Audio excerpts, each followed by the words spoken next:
এই জগৎকে সংসার কারাগার সঙ্গে তুলনা করা হয়েছে। এই জগৎকে ভবকূপের সঙ্গে তুলনা করা হয়েছে। এই জগৎকে ভবসাগরের সঙ্গে তুলনা করা হয়েছে।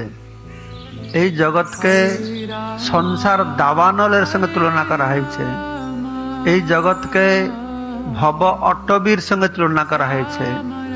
এই জগৎকে মৈথুনাগার বলে বলা হয়েছে।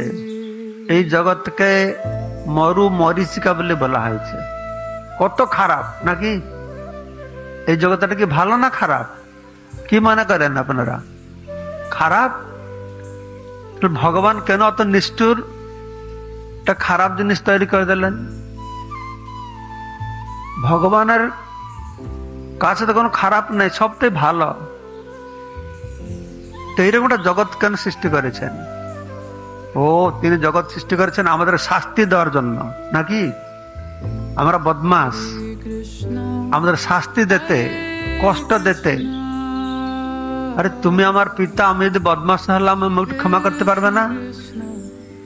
ভালো করতে পারবে না? হ্যাঁ ভালো করবে, থাপড় দিয়ে ভালো করবে। কিন্তু আসলে ভগবানের উদ্দেশ্য নয়